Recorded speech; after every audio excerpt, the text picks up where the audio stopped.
Welcome to China in Focus. I'm Tiffany Meyer. Our top story: 3 Americans are finally heading home after years in Chinese custody. The U.S. reportedly brokered a high-stakes prisoner swap, securing their release after being wrongfully detained in China. President-elect Donald Trump naming a veteran from his first term as the new U.S. trade representative, tasking him with leading the next tariff agenda. Some Chinese exporters have been looking for alternatives to the U.S. market, how Trump's tariffs could accelerate the trend. And the U.S. sending its latest nuclear-powered submarine to Guam, a military base closer to China than to Hawaii, what the Navy says propelled the move.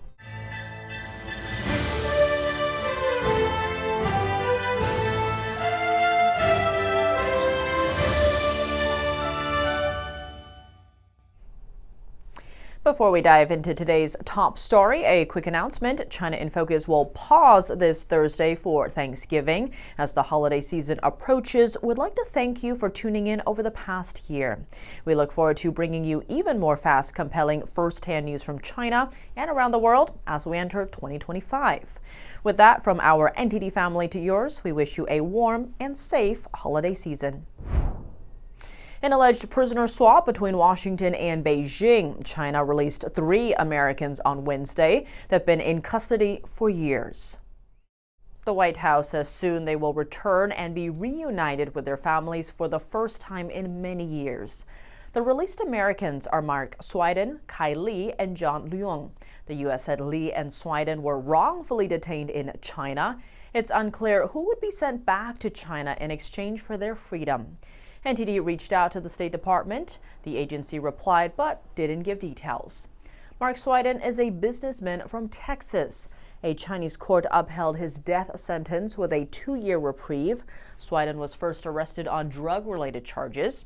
His mother said she was worried her son might not make it home alive. As for John Leung, China sentenced him to life in prison this May. The charge was related to spying, but Chinese authorities did not give details. He's a 78-year-old U.S. citizen. China also confiscated about $70,000 worth of his personal property.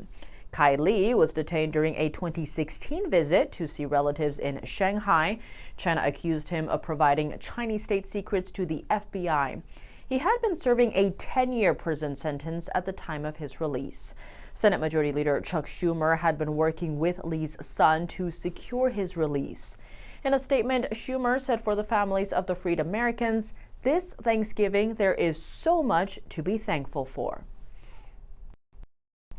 The Biden administration has been working to secure their release. President Biden raised the issue with Chinese leader Xi Jinping earlier this month in Peru. Also on Wednesday, the U.S. lowered its travel advisory level for China from reconsider travel to exercise increased caution. According to a rights group's estimates, there are 200 U.S. citizens still detained in China or who are being prevented from leaving, more than any other foreign nation. Turning to economic policy, Trump tapped trade attorney Jamieson Greer as his new U.S. trade representative. Greer played a key role in Trump's first term, implementing tariffs on China and renegotiating the U.S.-Mexico-Canada trade agreement. Here's more. U.S. President-elect Donald Trump tapped trade lawyer Jamieson Greer as his new trade representative Tuesday. It comes a day after Trump's threats of hefty tariffs on Canada, Mexico, and China, as he urged them to step up efforts to curb the drug trade, especially regarding fentanyl and illegal immigration. Greer was a veteran of Trump's first-term trade war against China. Back then, he served as chief of staff to former Trade Representative Robert Lighthizer. His views on China are also firmly aligned with Trump, saying there is a need to counter China's efforts to dominate global industries. Testifying before the U.S.-China Economic and Security Review Commission in May, he argued in favor of increased tariffs and advocated for stronger export controls on sensitive U.S. technologies. Trump's rhetoric has prompted China to warn that no one can win a trade war. It has also drawn a rebuke from Mexico. Country President Claudia Sheinbaum said her government could retaliate with tariffs of its own, with severe economic consequences for both sides. Meanwhile, Mexican border towns are already feeling the strain from Trump's plans. Jesus Manuel Sayandia, coordinator of the Border Business Bloc, said border cities have been losing a lot of competitiveness, and many industries have been feeling uncertain about the future. We are going to see how things will progress once the president-elect takes office on January 20th. But the messages they have been sending, saying they want to raise tariffs, calling the border conflictive, talking of issues like violence and migration, they are not contributing to all of the investments that could come. Others take a more nuanced view, suggesting Trump's threats may be more of a negotiating tactic. Mario Cepeda is president of the Mexican Employers Confederation in the border town of Ciudad Juarez. He says Trump is starting to negotiate better conditions for his country and looking after his own interests. Cepeda says Mexico should do the same. Some Chinese exporters have been cutting reliance on the U.S. market. Others are moving production to Southeast Asia to evade existing U.S. tariffs. This trend could accelerate if President-elect Trump follows through on his tariff threats on China. On Monday, Trump said he would impose an extra 10% tariff on Chinese goods and 25% on those from Canada and Mexico. Prior to this, Trump said he would slap a 60% tariff on goods from China. A business owner in China who exports to the U.S. said her sales are down, adding American customers have been putting pressure on prices for the past 5 years. The Middle East has become a better market for her. Chinese exports are set to hit a record high this year, though its U.S.-bound exports have dipped from 19% in 2018 to 15% last year. If Trump makes good on his promise, light manufacturing and textiles are among the industries expected to get hit the hardest, along with steel and computers. That's according to a report by a Chinese brokerage. JP Morgan predicts that China could allow its currency to lose value by up to 15% if a trade war hits. A bombshell dropping in some of the world's most important trade relations. Trump vows to impose new tariffs on Mexico, Canada, and China as soon as he takes office. Canadian Prime Minister Justin Trudeau says he spoke to Trump after the announcement. I had a good call with Donald Trump last night again. We obviously talked about laying out the facts, talking about how the intense and effective connections between our two countries flow back and forth. I reached out immediately to Doug Ford to agree with him that we would have a First Ministers meeting this week to talk about the United States. Talked with François Legault and some other premiers as well. Doug Ford is the Premier of Ontario and Francois Legault is the Premier of Quebec. Both leaders strongly oppose Trump's tariff proposal. Trudeau held a virtual meeting with the premiers Wednesday evening to discuss a counterweight plan. Another Canadian lawmaker urged Ottawa to diversify its trading partnership to reduce its reliance on the U.S. Celles qui entrent dans leur pays. Le Canada est absolument dédié à travailler avec ses voisins américains pour faire en sorte que... At the same time, China argued that fentanyl is a U.S. problem, adding that it has already made an effort to help the U.S. solve the issue. In response to Trump's high tariff warning, Beijing's foreign ministry said no one will benefit from a trade war. Mexico also protested, saying the tariff would hurt companies on both sides of the border and could worsen U.S. inflation. Shifting to foreign policy, some critics say Trump's America First approach could hurt allies like Taiwan. And on national security, there are growing concerns about the Chinese hacking group Salt Typhoon, which has breached major U.S. networks and even stole sensitive government data. To discuss, we sat down with John Mills, retired Army colonel and former director of cybersecurity at the Defense Department.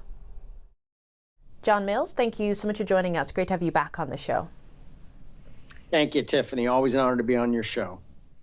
Zooming out here in terms of foreign policy, you'd hear some critics of the Trump administration saying, oh, when it comes to this America First policy, this could hurt, countries like Taiwan. You've been to Taiwan several times. How do you view that? I totally reject that thesis, and it's very shallow and really misses the point of America First. When it comes to we value strategic partners, the America First approach values strategic partners, but they have to carry their fair share of the responsibilities. And I think Taiwan is doing very good. I think it's 2.6% of GDP they're at, on a pathway very shortly to 3.5% of GDP. Our deliveries are actually lagging behind their spend on military equipment.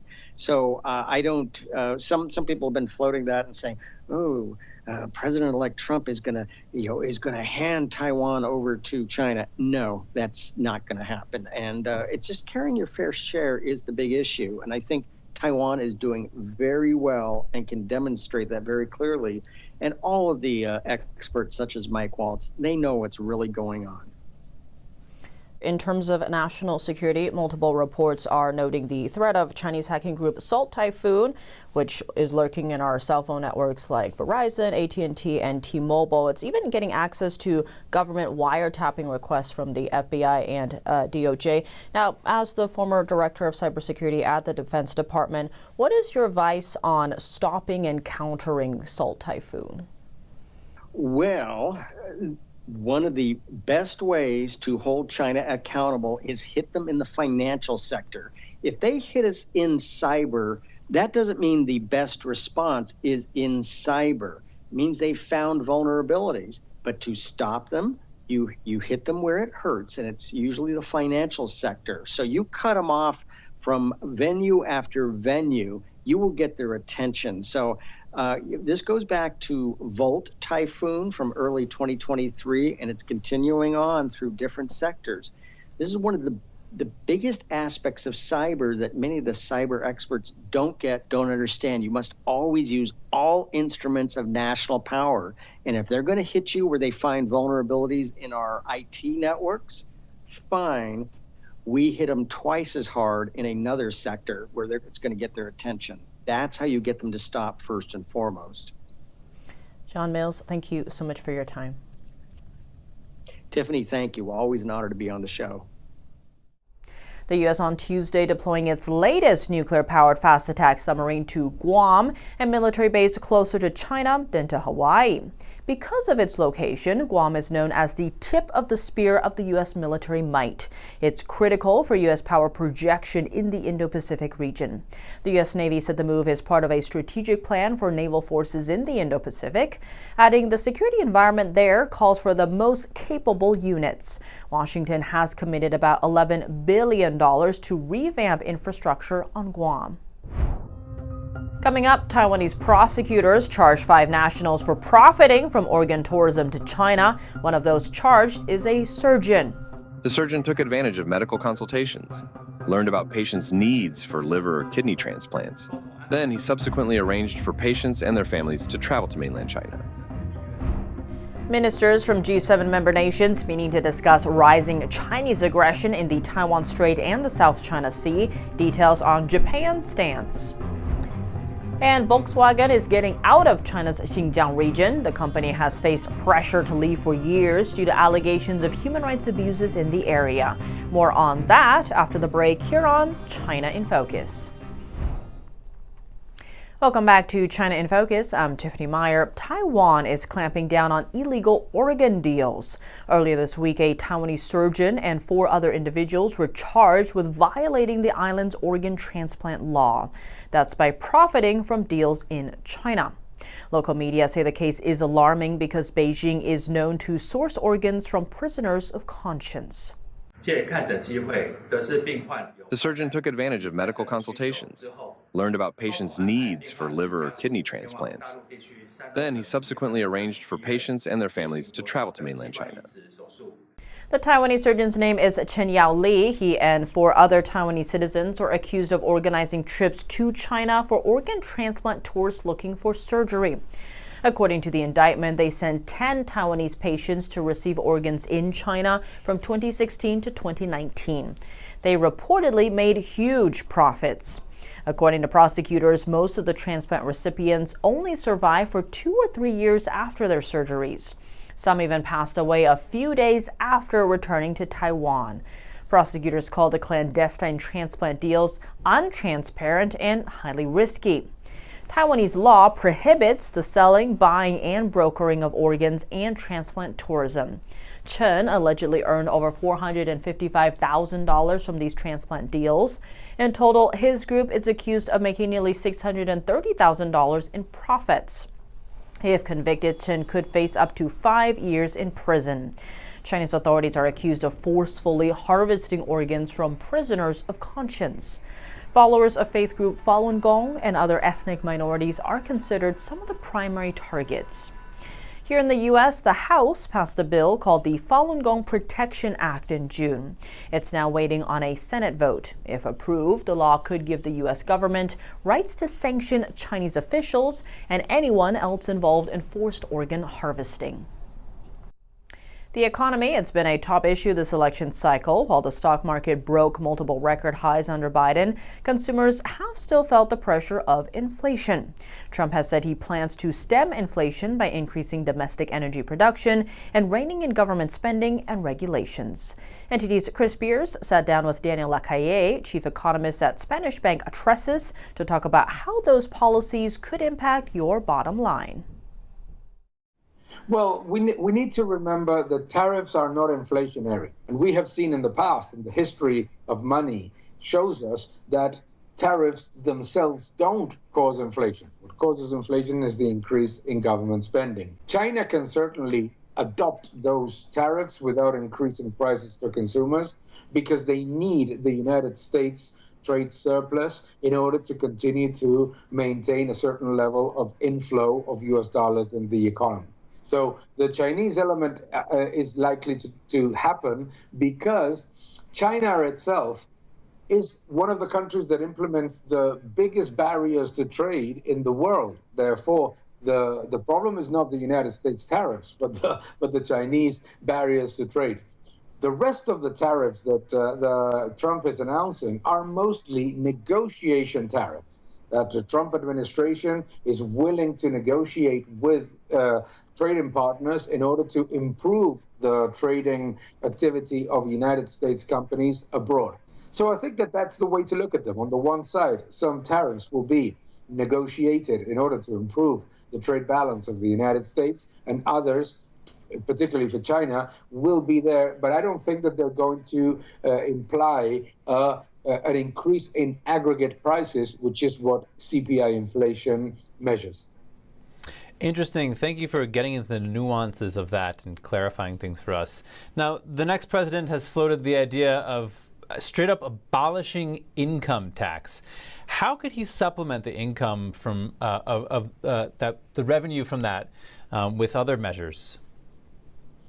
Well, obviously, it's very difficult to directly eliminate income tax. The income tax revenue is one of the not just the strongest revenues in the budget, but the one that is probably more stable than others. The income tax in the United States could be easily reduced significantly by being a little bit more creative with the brackets, simplifying the brackets, making them more attractive, more focused on what the reality of the U.S. economy is, and therefore reducing it for the middle class and reducing it for the segments that apply to professionals in particular, etc., so that the income tax would be significantly lower, but without any impact on revenues. The element that needs to be taken into account to reduce the deficit and cut debt is to reduce expenditure, which was not the case in the first administration of Mr. Trump. So in this occasion, government efficiency measures are going to be a key element to maintain or to at least strengthen the financial situation of public accounts. And those measures are, of course, the focus of the new Department of Government Efficiency that will be headed by Elon Musk and Vivek Ramaswamy. Should be very interesting to watch over the next 4 years. Daniel Lacalle, thank you so much for your time. Thank you very much. Pleasure. Japan on Tuesday stressed issues in the Taiwan Strait needed to be solved peacefully. That says foreign ministers from G7 member nations met with officials from the Indo-Pacific in Italy. Take a listen. Japan and also the rest of the G7 members is of the stance that we respect and understand the position of China on one China principle. However, that this issue, Taiwan Strait issue, needs to be solved peacefully. The G7 comprises Britain, Canada, France, Germany, Italy, Japan, and the United States, plus the European Union. The Chinese Communist Party sees Taiwan as part of China despite never having ruled it, has pledged to take the island under control by force if necessary. Ministers also discussed growing tension in the South China Sea. Chinese Coast Guard vessels have rammed into Filipino boats and sprayed water cannons at them. Both China and the Philippines claim the South China Sea, though Beijing claims almost all of it. An international court has ruled China's claim invalid. The Philippines president signed 2 laws reaffirming his country's claims in the South China Sea. China summoned the Philippines ambassador to China to lodge a protest. Japan's foreign ministry said it supports the Philippines' move, adding it's concerned about Chinese vessels' behavior toward Filipino boats. Volkswagen said Wednesday it's selling off all of its businesses in China's Xinjiang region. The move follows years of mounting pressure to abandon its presence there. Human rights groups have documented abuses against the Uyghur population in the region. Here are the details. The car maker made the announcement while also saying it would extend its partnership with Chinese firm SAIC by a decade to 2040. The Xinjiang plant opened in 2013 and previously assembled Volkswagen's Santana vehicle. It dwindled in significance in recent years after the car maker cut jobs. The facility had the capability to manufacture 50,000 units annually, but had not produced any cars since 2019. Volkswagen denies reports that it kept the plant open as a condition from Beijing to keep producing across China. That's all for today's China in Focus. I'm Tiffany Meyer. If you have any feedback on the show or have something you'd like to see us cover, send us an email at chinainfocus@ntd.com. We'd love to hear from you. For round-the-clock original news coverage, visit us at ntd.com or download our NTD app. Thanks for watching. See you soon. Coming up on NTD, stay tuned for America's Hope with Kelly Wright. Tonight, after a tough, divisive, and historic presidential election, Kelly Wright focuses on how Americans are seeking to become more united. Political analyst Christina Tobin discusses the impact of elections, while presidential historian Jane Hampton Cook offers a history-based look at this year's vote. Plus, she chronicles the history of Thanksgiving. That's tonight at 10 p.m. after China in Focus. Thanks for watching. See you soon.